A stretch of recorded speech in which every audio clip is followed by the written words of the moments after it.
Mimosa. And co-host Kareem.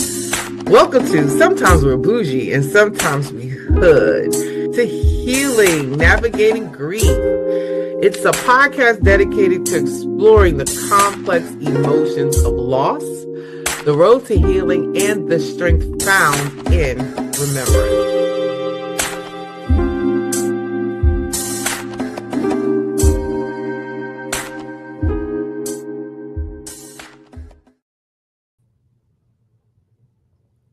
Welcome to Sometimes We're Boujee. Sometimes We Hood. A podcast dedicated to exploring the complex emotions of loss, the road to healing, and the strength found in remembrance. I'm your host, Auntie Mimosa. Hey, this is Cousin Kareem. How y'all doing? All righty. And whether you're in the depths of grief, slowly learning to live with the loss, or supporting someone in their journey, this space is for you. Grief is deeply personal. There's no timeline, no rule book, and no right way to navigate it. But through shared experiences, honest conversation, and moments of reflection, we can find comfort, understanding, and hope. Each episode will dive into the emotions that come with loss, anger, sadness, guilt, acceptance, and talk with experts, survivors, and those who have walked this path. You are not alone in your grief, and together we will move forward, honoring the past while embracing the present. It's the grief that comes with the world around us, feels like it's unraveling, right? So when political unrest, injustice, media overload, war, racism, climate crisis, and tragedy are constantly knocking on our emotional door, how do we cope? So let's talk about collective grief, empathy fatigue, and how to reclaim your breath when the world feels too heavy. So that's today's topic that we're diving in today. So when we talk about grief, we usually think of losing a loved one, but what about the grief that creeps in when we watch the news and feel helpless? Like when we scroll social media and feel rage, despair, or numbness. This kind of grief is often called collective grief. It's what we feel when we witness suffering, not just in our homes, but across borders, mass shootings, political division, injustice, climate disasters, and the ongoing trauma of racism. It all weighs on us and it counts as grief. Yeah. So even if you're not directly involved, your body and spirit still absorbs that pain, especially if you're not already grieving a personal loss. The outside world can feel like salt in an open wound. So how do we deal with it? All right, that's the question. How do we deal with it? So to all of our listeners on all the platforms, that is the question. How do we deal with grief, with everything that we're dealing with in the world today? From social media, from political unrest, from watching the news. Like, how do you handle that? How do you deal with that? You have any idea? Yeah, we gotta acknowledge that it's going on. Mm-hmm. You can't. I think that a lot of people, they sometimes feel if they don't acknowledge it, accept it, Mm-hmm. then it's not really happening. Like, oh, it ain't happened to me yet, so I'm not even going to address it. I don't want to talk about it. That I'm going to bring it to me. Like law of attraction type. Okay. And for me personally, I think that's wrong. That's not being empathetic. Mm-hmm. For me personally, I think that empathy is the main attraction, or it's the main Right. drive that you should have, Mm-hmm. being a spiritual person.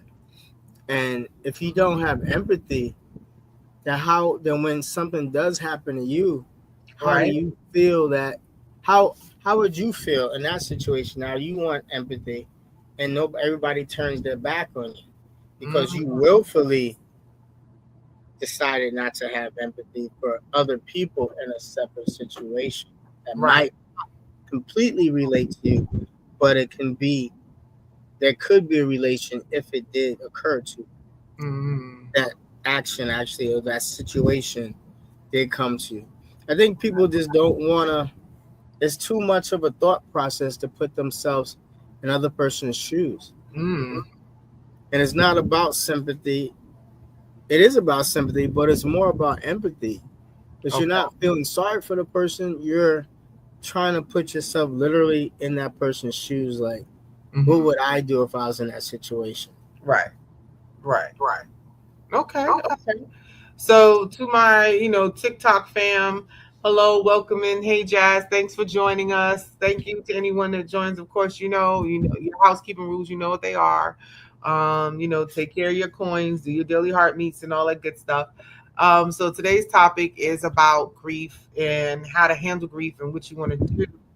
Um, what you want to, how to handle it with all the political unrest and things that's going on today.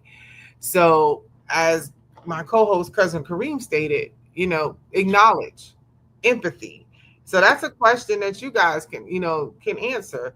Like, how do you deal with it? How do you deal with your grief with political unrest and racism and listening to the news and feeling bogged down with everything that's going on? So definitely, acknowledge when it's okay to feel overwhelmed and you're not broken for feeling overwhelmed, right? Yep. Two, we ground, and that means turning off the news, logging off social media, and coming back to the present moment, even if it's just for a minute. Like, how many people meditate? I know that's part of my daily ritual to meditate. I wake up in the morning, I say my prayers, I go into meditation, and I actually do a guided breathwork meditation Mm, and to start my day. And that's a question good. for you all there. How many people start their day with meditation? Quieting the mind before you even allow the noise of the day to come in. A lot of people, as soon as they wake up, the first thing they do is turn on the TV to the news. Yeah. I Yeah. watch the They're news. addicted to it. They're addicted to it. They're addicted to the drama. And Mm. because they don't have the trauma, they addicted to the drama. Ooh, say that again. If because they don't have what is Trauma. it? They don't Yeah, have they don't the have the, trauma, so they're addicted to the addicted drama. to the drama. Yeah. Ah, I ah, give you an example. I knew this dude. So I got one of my homeboys, he's from Kentucky. uh-huh. So we was over his house helping him fix his truck. And so one of his soldiers was like, I was like, how do you feel when you went down range? I mean, when people were shooting, he was like, yo, I didn't know that they were going to be shooting back. And I Mm. was like, excuse me? He was like, yeah, I didn't know they was going to be shooting back. Ooh, It was crazy. Like bullets were flying over our heads. You know, and then I mm, found out later from my man that, like, when he said flying over their head, he means like they were like 100 yards away. Like bullets were flying at the people who was shooting back. Like he was in a ooh, motorcade. So they wasn't directly shooting at him at the time. mm-hmm, They were mm-hmm. just shooting at the, you know what I mean? So it wasn't even like bullets would shoot flying over his head. But I asked him, said, so what do you think it was, like a video game? And he was like, Wow. yes. And so he didn't have the trauma of like one Mm-hmm, of my other boys who took his life, because he was the dude out there in the field mm-hmm. scooping up bodies, putting them in bags so they can take them back to base and rearrange bones and trying to identify the people, the soldiers. And Wow. and so after his like fourth tour, Mm-hmm. he finally took his own life. I mean, not finally, but I mean, it was like traumatic. His Right. sister was like, "Please stop calling. I'm trying to still deal with his death." He took his life, like, and I'm like, "What?" You know That's what I mean? And right. I'm like, I met his sister, and it was just like I was Hmm. trying to help him through it with meditation and prayer, but Right. he had the trauma. But there's people here Hmm. don't understand when these men and women go down range, they Hmm. see things that you only see on TV. you know, And and not you even, what's seen on television is not even like a accurate. quarter or Yeah, accurate of what they are really looking at or what they're exactly. experiencing, being in the military, in the war, experiencing that stuff. Yeah. Yeah. Before and it's funny because like I was never in the military. I went to military school, Hmm. but like I've seen people get I don't know unalived in front of me Mm. on dozens of occasions, and Hmm. it's like seeing that. And you look at a movie. I remember with my wife now. We went to a movie, and I was like, it freaked out because I knew. And I was like, how you gonna pop somebody so close and then not get to spray back? Mm. And and then I realized I'm talking from experience, but she's not from that lifestyle. But Right. for some people, they don't understand the biology of a human body and what we're actually they don't think about it. And then when you look at that, like I just told you, like with my boy, he used to have to scoop people up. It's Hmm. like, you get with a 50 millimeter, there's nothing left. What I Right. mean? It's just Right. Right. you're there's nothing left.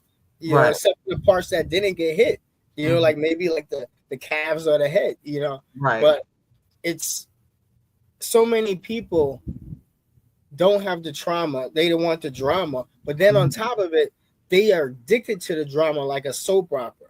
And so Wow. now they want that adrenaline kind of kick. Like, oh man, I can see this. It's gory, but it's all Hmm. good. And then when you dealing with somebody who has dealt with that emotional traumatic situation Right. and having to control their emotions to escape that situation. Hmm. Now you come off sounded the person that they're talking to sounds jaded because they don't want to talk about it. And they Right. love to sit up there asking, why don't you want to talk about it? Hmm. Because they don't understand. They've never been traumatically injured. Right. Is that a Right. simple traumatic injury? I don't Yeah. know. Yeah. Yeah. Yeah. I believe that works. So, let's take a moment here, and I think this is something I have not done on this podcast, and that is like to go into a meditation. So, Mm, I will say, let's take a moment and definitely like do some grounding in about two, not even a full minute. So, try this with me. So, take a deep breath in through your nose, hold it out through your mouth, release. Notice your feet on the floor, your breath in your body, and the space around you. Like you are safe right now, right where you are, and you are here. Now, with that moment, just the moment of pause, that matters. That calms the brain, that calms the mind, it calms the chatter and the noise. It reminds us that we are not just consumers of grief, but we are also allowed to protect our peace. Thank you all for joining the live. Thank you. Thank you for joining the live. And sometimes we bougie, sometimes we hood. We're talking about grief in this current society and having to deal with political unrest, racism, watching the news, all the doom and gloom that comes across the television. So that's where we are.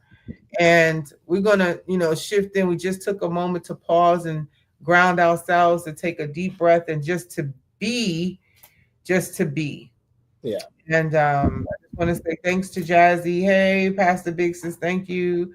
Hey, Jim, thank you. Um, the media doesn't always give us like the full picture either, right? No, definitely not. It often gives us like the loudest in the wrong one, right? So if you're grieving and every headline feels like another loss, it's okay to curate your intake.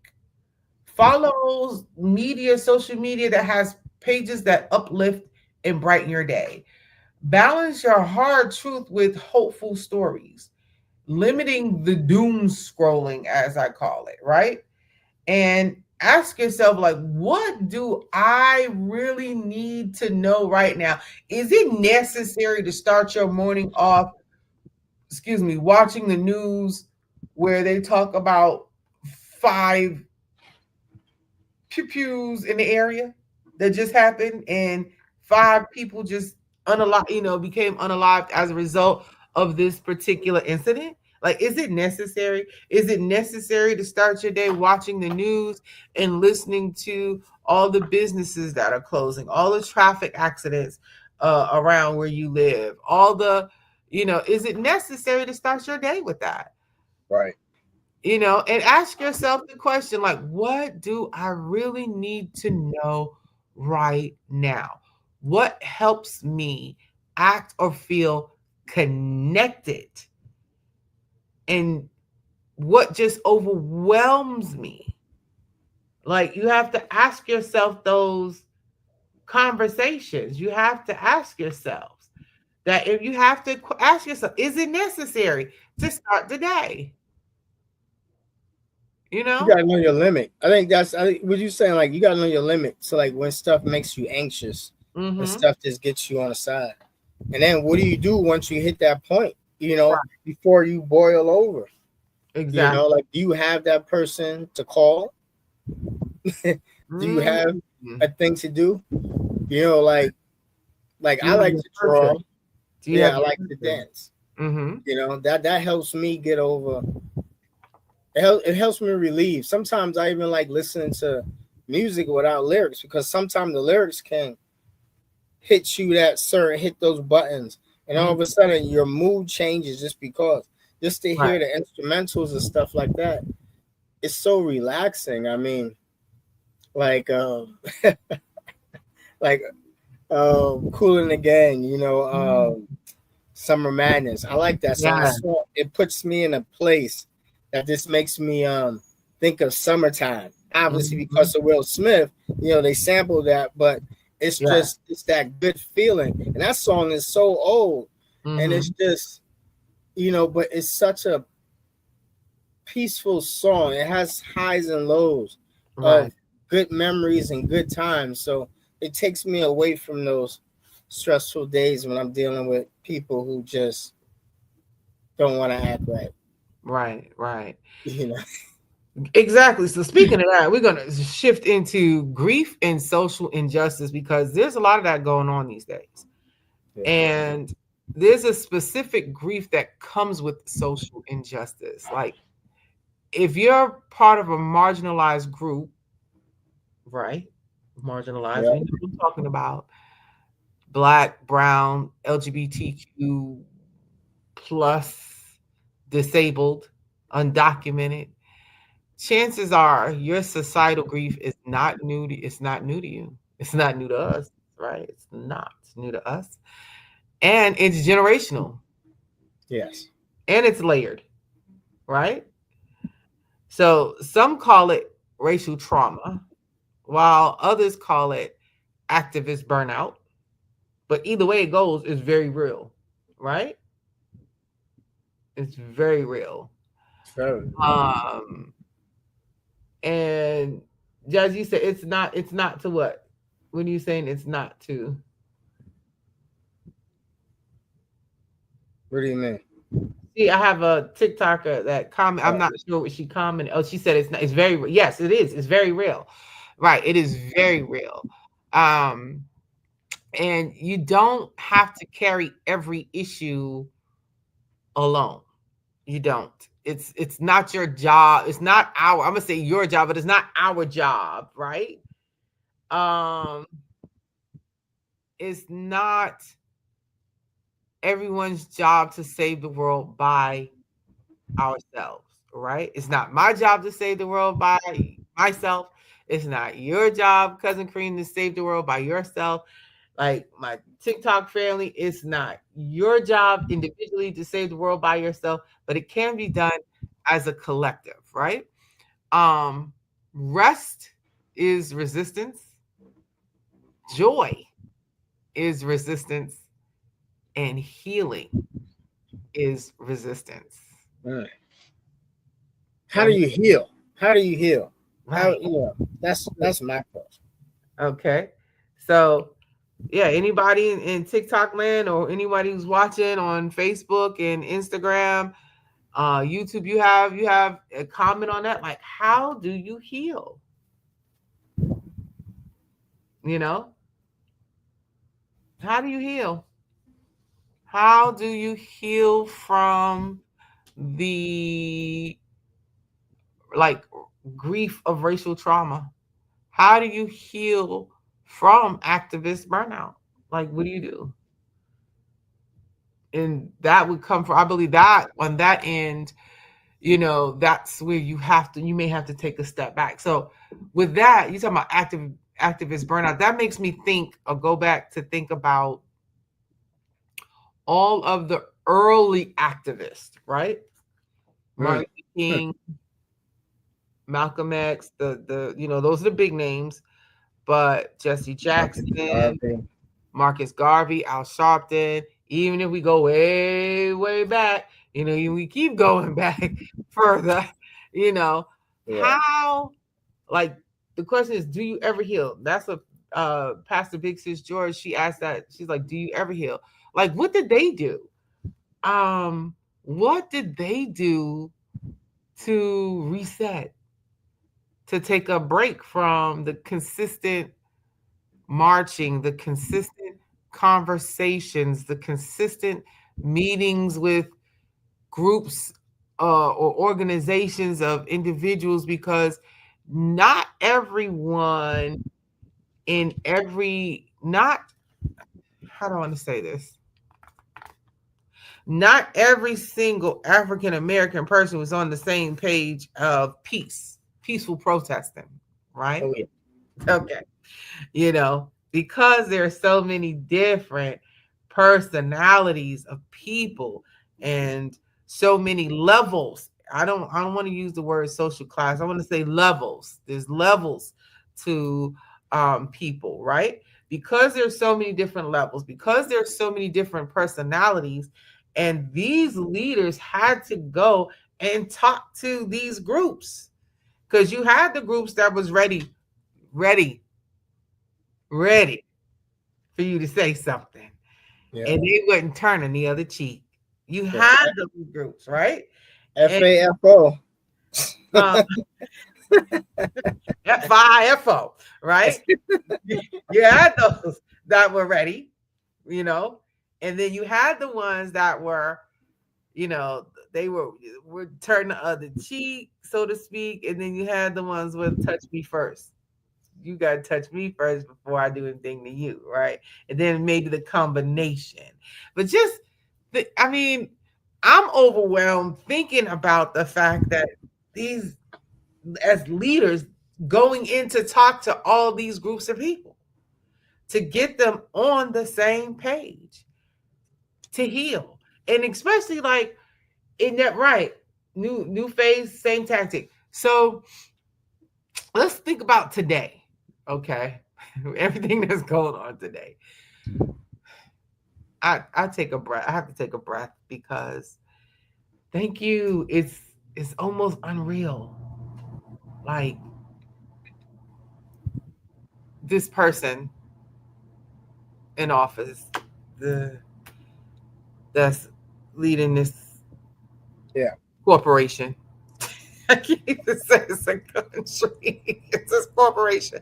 This person in that's the CEO of this corporation, right? Brown eyes, If you can, sorry guys, if you can interact with my people, please. With the not my people, but interact with the people that come into the TikTok, please. Um, I appreciate you. Thank you, thank you, thank you. Um, but I think about where we are today with the un unsurety of tomorrow, of his leadership, right? Yeah. His actions. I don't His even call it actions, leadership. His actions. his actions, right? Because I feel like we going to hell in a handbasket behind this one. I'm sorry. Yeah. Dude, He's like a baby in a walker. Like a toddler in a walker, just the bumping into toddler things. just stand up stuff, Yeah. right? It's just You know. Um, but yeah, it's unrest. So what do we do? Like I said, I don't turn on the news in the morning. I refuse. I stopped watching the news a long time ago because I found myself being extremely angry throughout my day if I started the day watching the news, right? So I stopped because it wasn't healthy. It wasn't healthy. Um and I used to tease a girlfriend of mine, a former sister friend of mine, and her husband because they watched the news so much. I think that was like in the top around the time where like a lot there was a the cruises. The cruise ships were having a lot of issues with um COVID. no, way before COVID. I think this is when like one or two cruise ships had capsized. Oh And so yeah, yeah, yeah. In Europe and stuff. and Yeah. he was Mediterranean. like, I'm not going on a cruise ship. And I was like, why wouldn't you take a cruise? Oh, these boats. I said that was one or two. You know how many cruise ships make it to and from and across and back and forth to their destinations with no problem? You know how many? I was like, you're more than likely to get into a car accident than to have your cruise ship go down.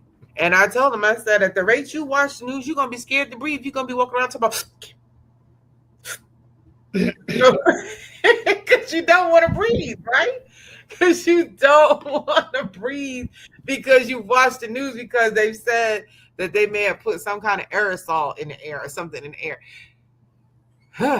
No, like turn your TV off to start your day. Like look at the news when you come home, if anything. Like meditate, do your, if you have a routine, if you pray, you believe in a higher power, a God, whoever, whatever you want to call your God, whoever you want to call your God, that's what you do. Because watching, and again, this is for myself, I can only speak for myself, right? Watching the news first thing in the morning. I get it. You want to know what the weather it's after you do your meditation, quiet moment, take a whatever it is. After you do that, then go on, check the news or whatever you want to do, weather, however, and then go about your day. But when you first wake up, the first thing should be to quiet your mind Yeah. versus allowing Affirmation. all that noise to come in to start your day. We are already in a state of unrest, right? Yeah. So let's talk action, like not the overwhelming save the planet kind of action, like the daily personal kind. And here are some grief informed ways to I cannot talk, y'all. Can't talk, can't talk. Why I can't talk today? I'm just, they don't want me to talk. They don't want me to. Somebody want me to talk. They just have me all tongue tied. But anyway, here are some grief informed ways to respond to societal chaos. Okay, that's what I'm gonna call it, societal chaos. So here's some grief informed ways to respond. I'm gonna hit the boing on y'all. Okay, yes, grief informed ways to respond to societal chaos, right? Okay. One, name your feelings out loud or in writing. Name your feelings out loud or in writing. What does that mean? If you're feeling sad, I'm sad today, or I'm sad at this moment, write it down. I'm feeling sad. Journal, right? These things, these beautiful, right? Journals, right? Can you see that? I need my green screen up. Okay, journal, journal. It's a great thing. Okay, if you're angry, say you're angry. If you're happy, say you're happy, and write it down. Okay. Yes, I got my silence. Connect. Call a friend, join a support group, or even talk to a therapist. Yes, I said it. Talk to a therapist. Now, here's something to say about calling a friend.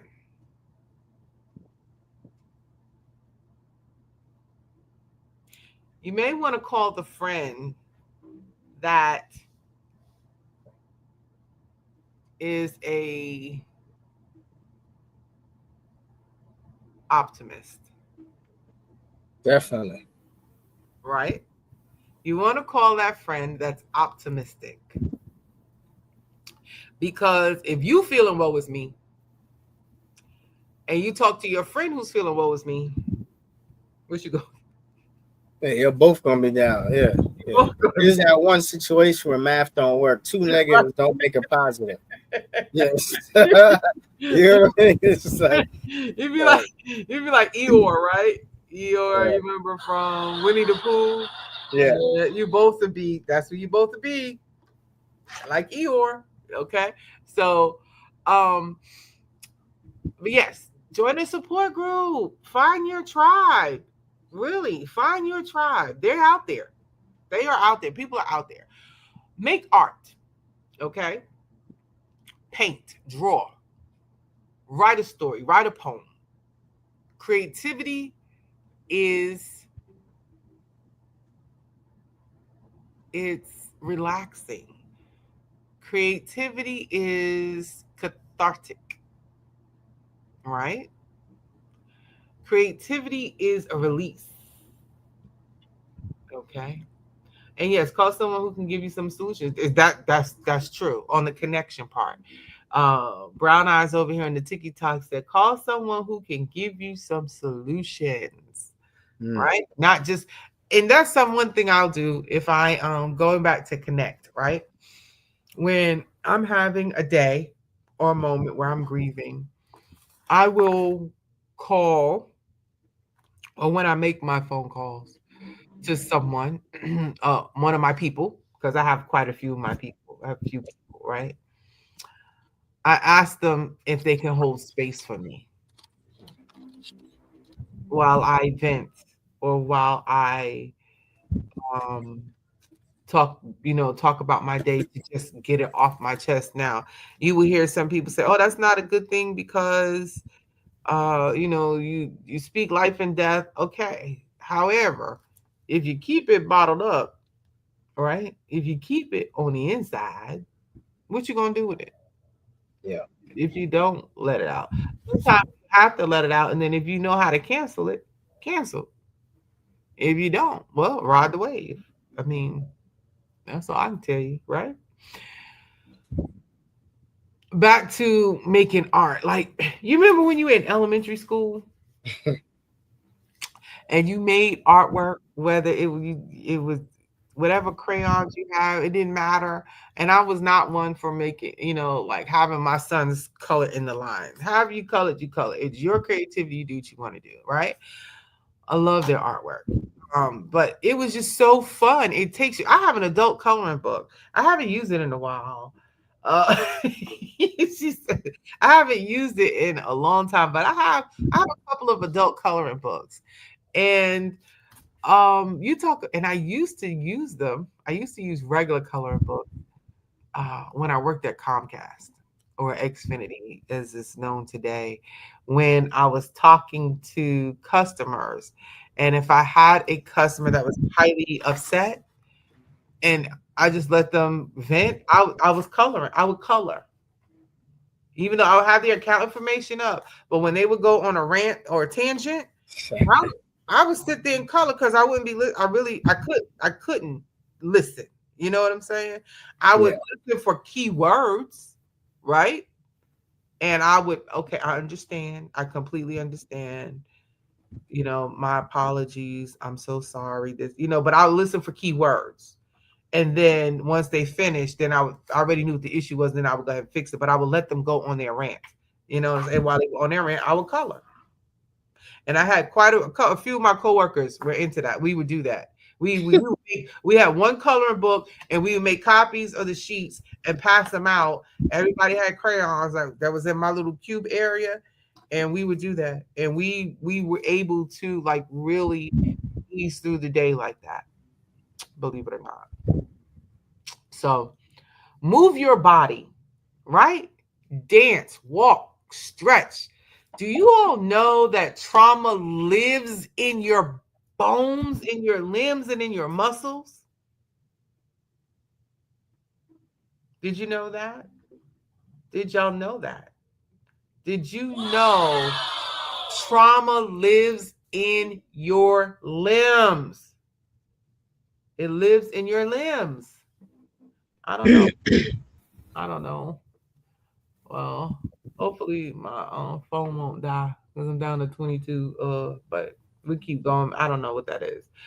But trauma lives in your limbs. People don't realize that. Trauma from the first time that you are traumatized to the current time of your very last trauma that you've experienced, it lives in your limbs. It lives in your hips. It lives in your elbows, in your joints, in your shoulders, in your muscles.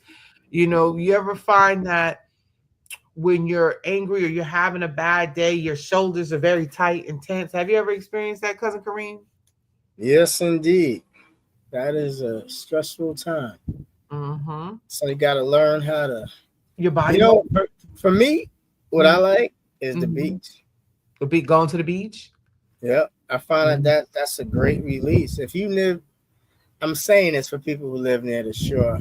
It's the Mm-hmm. sound of the water. If you sit down and you meditate and you hear, yesterday I went to the beach Mm-hmm.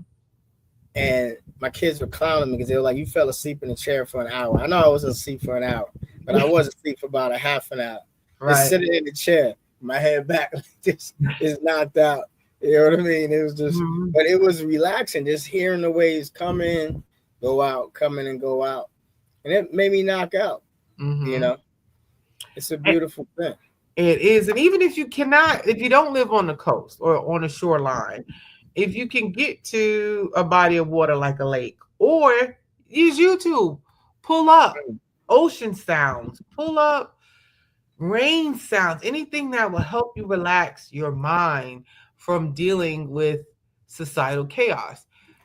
Also, we're moving on. So we talked about naming your feelings in dealing with societal chaos, connecting to your person, your people, support groups, talking to a therapist, art, making art, right? Take yourself back to preschool, make you some art, right? Right, draw, create, whatever, however you want to do it. Maybe come to high school, write some poetry, right? Um, Move your body, dance, walk, stretch, get them things out, get stretch. Let me tell you, when I tell you that I started stretching in the morning. I have a yoga chair, right? If you don't know what a yoga chair is, I can't pick it up to show you, but it's Just Google it. Yeah. yeah, right. Google yoga seat, yoga, and it's not just the pillow. It's a um, it's raised off the floor because I do have an injured knee. So my sitting on the floor with my legs crossed is it's a little difficult. So I'm up off the ground, off this it's about a foot off the ground, raised up the cushion, and it curves on the inside, and where that's how I cross my legs, and my knees are up, so the pressure of my the weight is not on my knees. And what I've started doing was after my meditation, I will take one leg and cross it while I'm still on the yoga cushion, right? On the yoga seat, and put it to, yeah, it's on the floor. The chair's on the floor, and put it to the back of me, behind me. And so I have one knee. So it's a simulating one knee in front and one leg behind bent. And I stretch from that position, stretch my hips from that position. And then I switch. I'll bring the other foot, bring the right foot forward, put the left foot back beside, behind me, and I'll stretch back and I stretch forward and do it again. And then I'll switch again and hold for like 20 seconds to really like open up my hips, because I'm at the age where my hips are getting stiff, y'all. I know I don't look it, but I am that age where the body starts to get stiff. Yes. Yep, it is on the floor. It is. It is. And the vibration plate. Yes, if you have a vibration plate, so that's part of that movement. Also, set boundaries, especially with media, toxic conversations, Yeah. people who invalidate your feelings. Set boundaries, people. Set I think boundaries. people feel because somebody is talking to them that they have to engage, or somebody, you get those office conversations where you're supposed to be working and everybody stops working to engage in this conversation. Mm-hmm. Nobody says you have to engage. There's no rule that says I need to move away from my terminal, computer section, whatever, and engage in this conversation, because Mm-hmm. it might be something that somebody says ignorantly, and they're saying it ignorantly because they don't understand the situation of the conversation. Like we Right. were talking about before about war going down range. So why even engage with an ignorant person? And then so now, there's a scripture in the Bible that says if you correct a fool, then you are a fool. But if you don't correct a fool, that also makes you a fool. You have to decide on a point of, do I need to educate this person, or do I need to just ignore this person and let them go ahead in their ignorance and foolery? Because it's not Mm-hmm. worth it. It's not worth your peace to say, I need to go in there and try to teach this person or whatever. You're Battles. not, yeah, you're not gonna correct everybody. You're not gonna get it right with everybody. You're Right. not gonna reach everybody. No. So why even engage? Your battles. As Yeah, big as Pastor Joe said, pick your battles, right? exactly. Yeah. Set boundaries. And the final, light a candle. So honor the lives of the lost. Okay. Even if you didn't know them, small acts do matter. So, for example, you said, what is it, Jazz? You don't engage at all. You said and set boundaries, right? Yes. However, setting boundaries works for you, that's what you do. Light a candle for and honor the lives of the lost, those individuals that has lost their lives. Now, I'm one that when I'm driving down the road, if I see a car on the side of the road, my immediate statement is, Father, Mother, God, I pray that that driver is safe and all occupants are safe. Now, do I know what happened to the people in the car? No. They could have just had a flat tire or ran out of gas or whatever it is. But that is my way of seeing, of sending vibrations of protection to those individuals. If I ride past a car accident, that's something else. I say that this simple prayer to, you know, send vibrations of love and healing to people that's been in a car accident. If I ride past that car accident I say, Father, Mother, God, I pray that the occupants of those vehicles are safe. Okay. Um, the other thing is, you're talking about setting boundaries. So communication has become a huge, what I want to say, commu- Conundrum for some people. Conundrum. Yeah. Conundrum. Yes. You know what that word means, y'all? Conundrum. Okay. So not only, and when I say, okay, what am I looking to say? Do you know there are apps out that will tell you if there is an event, not a happy event, an event happening in your area where you live? Okay. And and for some reason I subscribe to like these neighborhood emails, which I'm going to unsubscribe from because it's too much for me. They're always sending out emails, right? Somebody lost a dog. Somebody stole a scooter. It's always something going on in the neighborhood. Now, for some people, that's great. You want to know what's going on in your neighborhood 24/7? Knock yourself out. Auntie Mimosa goes to work. She comes home. She goes to work. She comes home. If I'm out in these streets, it is at an organized event. That's where Auntie Mimosa is. Okay. Like this morning, I went to a Juneteenth event where I volunteered for the Girls Who Brunch Tour. Girls Who Brunch Tour, right? Okay. So, but that, again, that's another thing that is, when you talk about societal chaos and grieving from societal chaos, that can be a lot on you. Okay. Uh, my ex, you know what I'm talking about, had had this app on his phone that every time there was police involvement or pew pew in the neighborhood, it would alert. And it got on my nerves. I didn't have the app on my phone because I just cannot deal with that kind of information all the time. And it frustrated me so much that I told him, please take the app off your phone because you're taking it off your phone because now you're concerned because there was a pew pew 2 blocks over about going out. And I was like, I can't do this. I can't do this. I mind my business. I go to work, I come home. I go to work, I come home. If there's an event, I go to the event, I go to work, I come home. Once I close my door, I'm shut off from the world for the day. That is it. Right? That's it. Okay. So here's some words for the weary. Right? Okay. If no one's told you this lately, you're allowed to grieve. I'm going to say that again. You're allowed to grieve.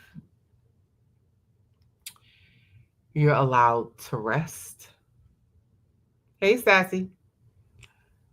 You're allowed to feel too much and still not have the words.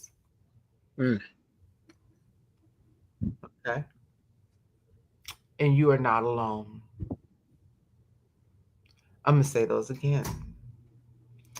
You're allowed to grieve. Right? You're allowed to rest. You are allowed to feel too much and still not have words. And you're not alone. Even in the middle of chaos,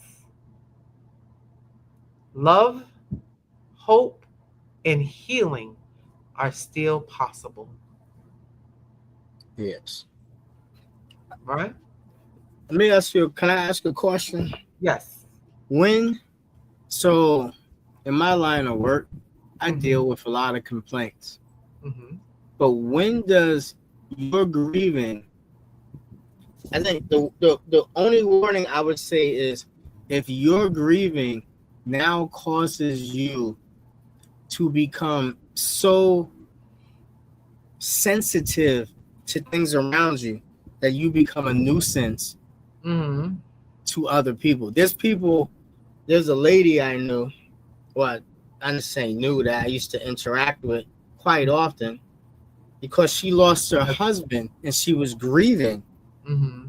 She didn't want anybody parking near her house. So she went as far as to designate her small 50-foot corner.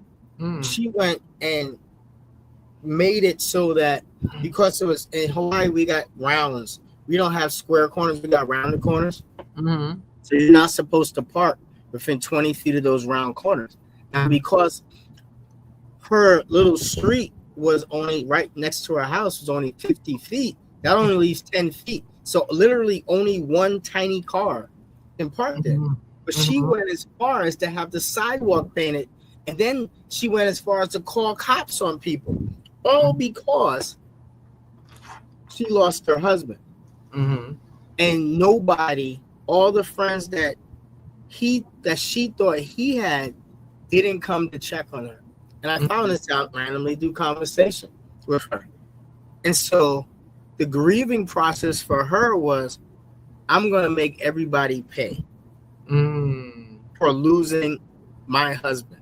I'm going to make everybody who does what this forced infraction next to my house, I'm going to make them pay. I don't know them, but I'm going to make them pay. Right. And that was like, I know this is not on that topic, but it was the most negative form of grieving because now you're causing other people to grieve. Mm-hmm. Yeah, because their car got towed. Right. Right. Right. It's a reaction. It's an action. It's a consequence to that, to her grieving. That it was a rippled effect. Because she never dealt with her own grieving in her own time, in her own way. She felt that was the way she's going to grieve. Mm-hmm. And I look at it like, if your grieving is going to affect somebody else's life, kind of, you got to contemplate that. I mean, what are your thoughts on that? Like, how do you, I don't know. Yeah, that's the question. The question is, what are your thoughts on people who outwardly grieve to the point that they now affect somebody else's life negatively? Wow. So that a whole other topic? It kind of is. It kind of is. Hey, Brown Eyes. I have Brown Eyes Girl. She is on TikTok. Brown Eyes, do you have anything to say as we approach our closing on this topic matter?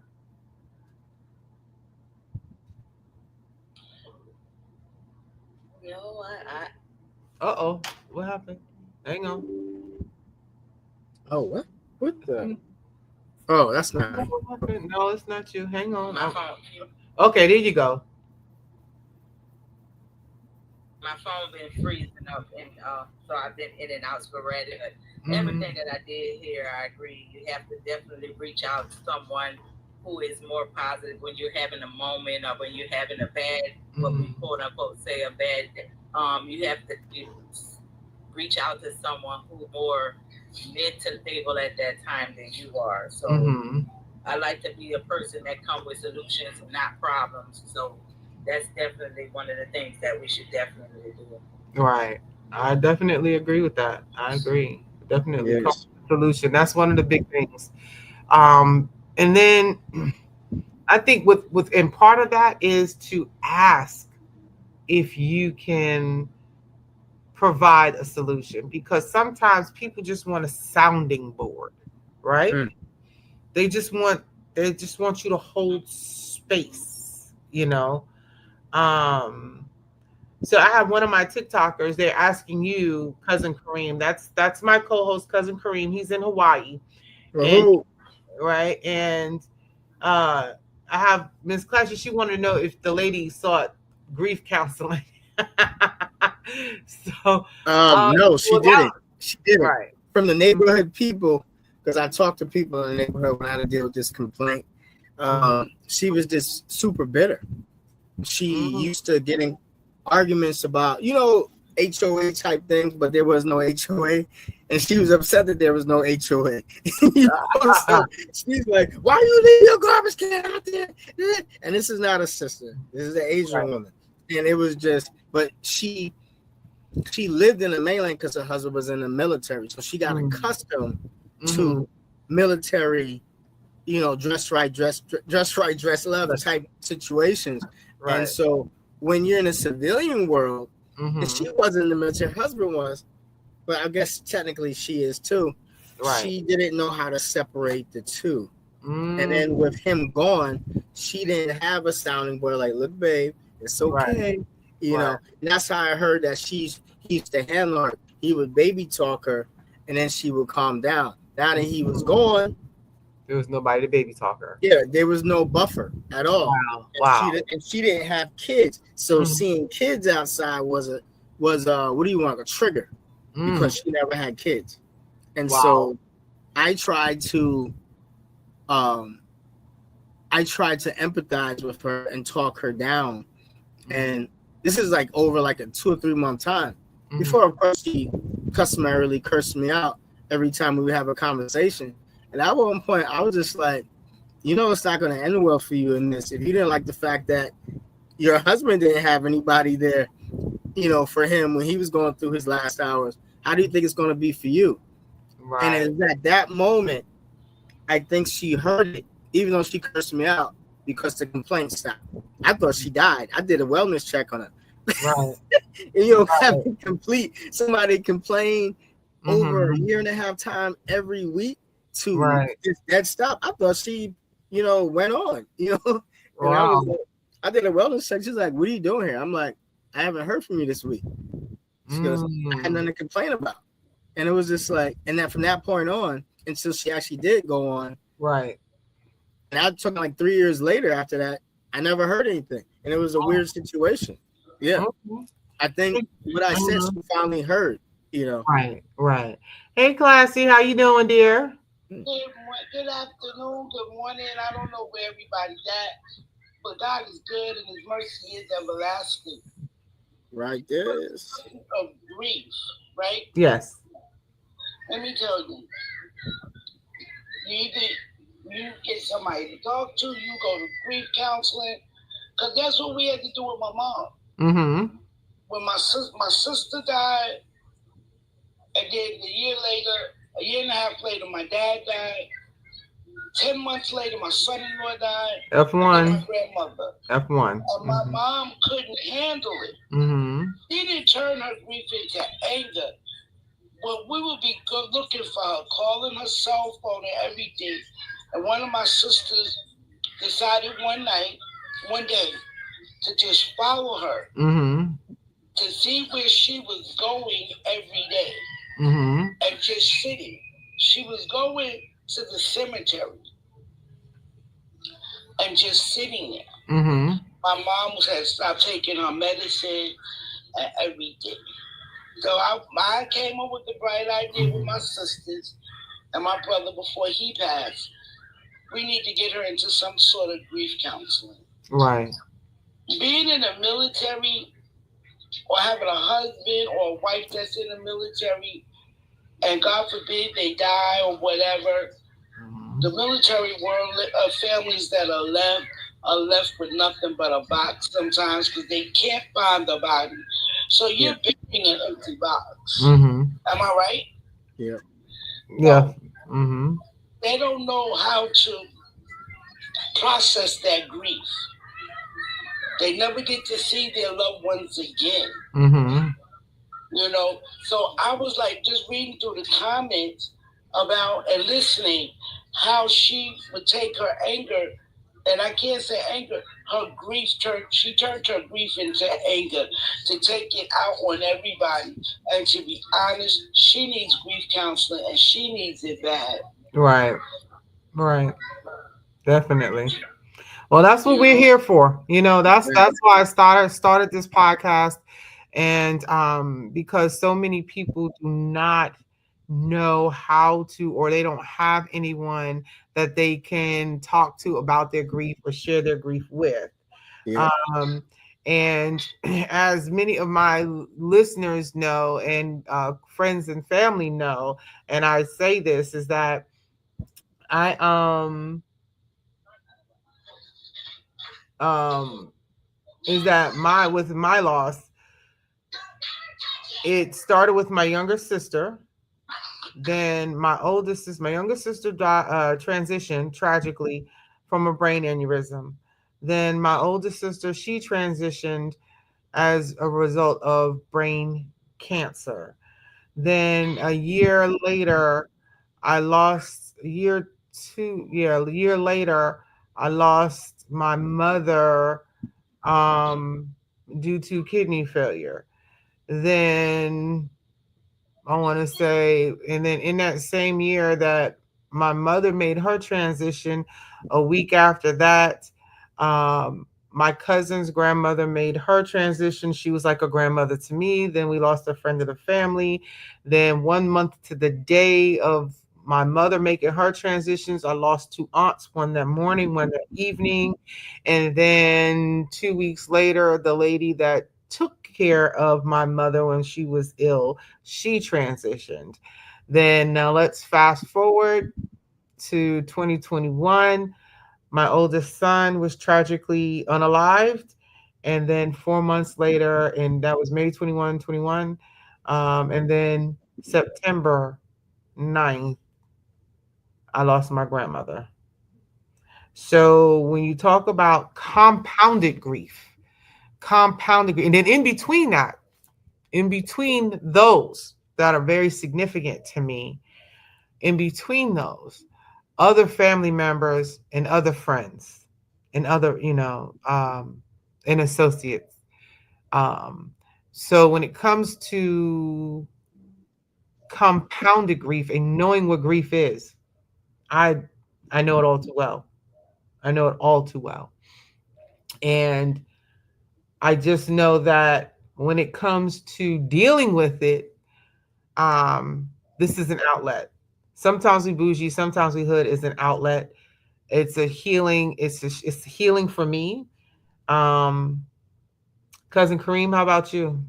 Oh, it's healing for me too, definitely. Just things that I never really thought about.